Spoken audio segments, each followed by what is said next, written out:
आणि दहशतवादी हल्ल्यात महाराष्ट्रातल्या 6 जणांचा मृत्यू झालाय। 4 मृत पर्यटकांचं पार्थिव मुंबईत आणण्यात आलंय। पहलगाममधल्या हल्ल्यात डोंबिवली आणि कल्याणमधल्या 4घांचा मृत्यू झालाय। दिलीप देसले यांचं पार्थिव पनवेलमधल्या खांदा कॉलनीमध्ये नेलं जातंय। संजय लेले यांचं पार्थिव डोंबिवलीला नेलं जातंय।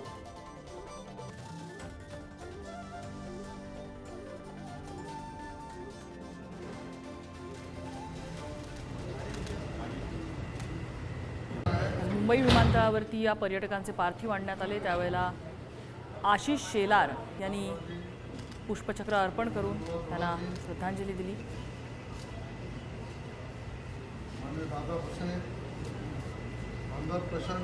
पद्मेश पवार आमचे प्रतिनिधी आपल्यासोबत आहेत। पद्मेश, सध्या कुठल्या भागात तू आहेस? 4 पार्थिव महाराष्ट्रामध्ये आलेली आहेत, मुंबईमध्ये आलेली आहेत, काय तपशील या संदर्भात सांगशील?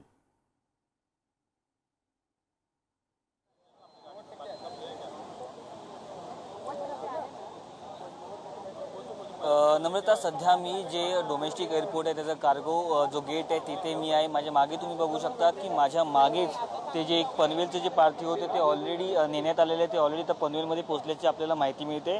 आपण जर बघितलं ते दिलीप डिसले यांचे पार्थिव ऑलरेडी पनवेलमध्ये पोहोचल्याचं आपल्याला कळते। त्याचबरोबर जे डोंबिवलीचे जे पार्थिव आहेत, डोंबिवलीमध्ये जे लोक आहेत त्यांचे पार्थिव म्हणजे संजय लेले, अतुल मोने आणि हेमंत जोशी यांचं पार्थिव थोड्याच वेळात आता या गेटमधनं बाहेर पडल्याची माहिती बाहेर पडेल अशी माहिती आपल्याला मिळते। आपण जर पाहिलं तर ऑलरेडी एक ॲम्ब्युलन्स आतून बाहेर गेली, जी डोंबिवलीची ॲम्ब्युलन्स आहेत, 3 ॲम्ब्युलन्स आहेत, त्यामध्ये या बाकीच्यांचे जे पार्थिव आहेत ते बाहेर काढण्यात येईल। सकाळपासून जर आपण बघितलं इथे मीडियाकर्मींचा मोठा बंदोबस्त होता, त्याचबरोबर पोलिसांचा फौजफाटा सकाळपासून या परिसरात मोठ्या प्रमाणात होता। अनेक जे मंत्री असतील ते ऑलरेडी आतमध्ये गेले होते, त्यांनी तिकडे आपण पाहिलं तर व्हिडिओमध्ये पाहिलं त्यांनी तिथे श्रद्धांजली वाहिली त्या लोकांना। आपण जर बघितलं काल जो हल्ला झाला त्यानंतर संपूर्ण देशभरात अपडेट घेण्यासाठी पुन्हा तुझ्याकडे येते। आपण सध्या थेट पनवेलमध्ये जाणार आहोत। पनवेलमध्ये दिलीप देसले यांचं पार्थिव त्यांच्या कॉलनीमध्ये, खांदा कॉलनीमध्ये पोहोचलेलं आहे आणि इथे त्यांच्या शेजाऱ्यांनी, नातेवाईकांनी गर्दी केलेली आहे। कुटुंबावरती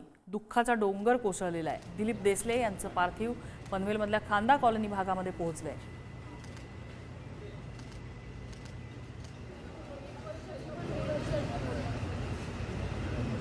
पहलगाममध्ये झालेल्या दहशतवादी हल्ल्यामध्ये दिलीप देसले यांचा मृत्यू झाला होता। ते आपली पत्नी वर्षा यांच्यासह तिकडे फिरायला गेले होते। ते निवृत्त सरकारी कर्मचारी होते, मात्र या हल्ल्यामध्ये गोळी लागून त्यांचा मृत्यू झालाय। त्यांच्या मागे त्यांची पत्नी, मुलगा, सून, मुलगी, जावई असा मोठा परिवार आहे।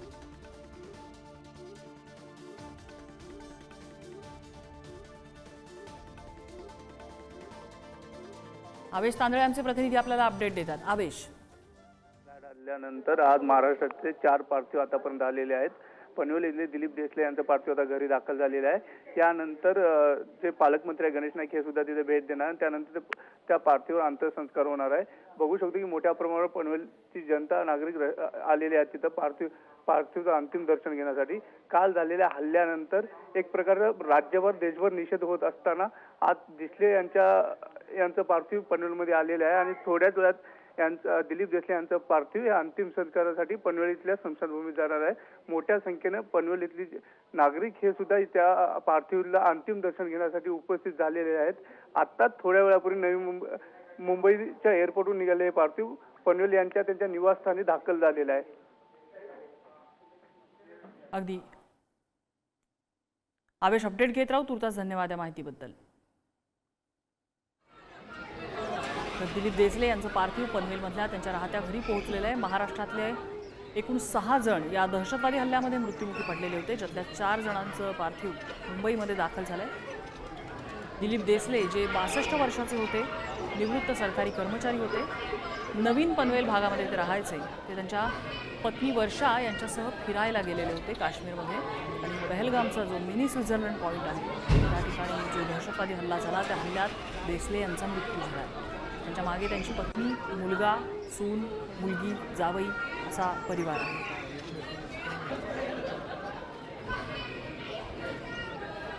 एकूण 6 पर्यटकांचा मृत्यू झालेला आहे, ज्यामधले 2 पुण्याचे आहेत। दिलीप देसले हे पनवेलचे आहेत, ज्यांच्या राहत्या खांदा कॉलनीमध्ये त्यांचे पार्थिव सध्या पोहोचले।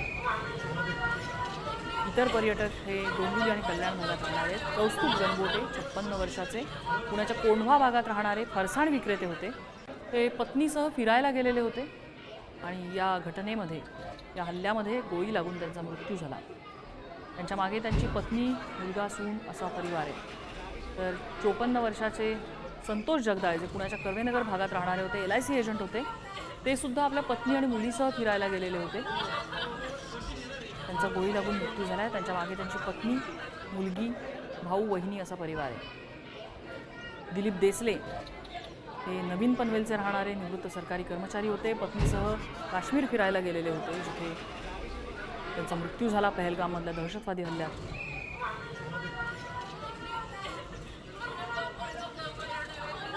संजय लेले हे डोंबिवलीच्या विष्णुनगर भागात राहणारे 50 वर्ष वयाचे एका खाजगी कंपनीत नोकरी करत होते. आपली पत्नी आणि मुलासह ते फिरायला गेलेले होते. त्यांची पत्नी कविता आणि मुलगा हर्षल असा त्यांचा परिवार त्यांच्या मागे आहे. गोळी लागून त्यांचा या हल्ल्यामध्ये मृत्यू झाला होता. अतुल मोने 43 वर्ष वयाचे डोंबिवलीच्या ठाकूरवाडी परिसरात राहणारे रेल्वे कर्मचारी होते. त्यांच्या पत्नी आणि मुलीसह फिरायला गेलेले होते. त्यांची पत्नी अनुष्का आणि मुलगी रिचा असा परिवार त्यांच्या मागे आहे. या दहशतवादी हल्ल्यात त्यांचा मृत्यू झाला.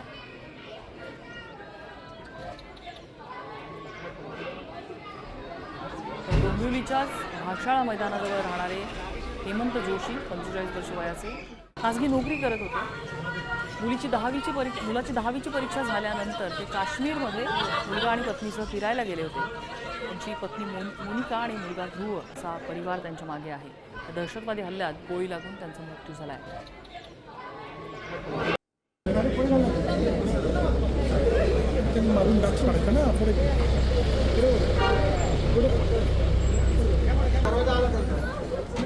योगेश पुढे योगेश पनवेलमधली ही दृश्य आपण पाहतो. दिलीप देसले यांचं पार्थिव त्यांच्या कॉलनीमध्ये पोहोचलंय.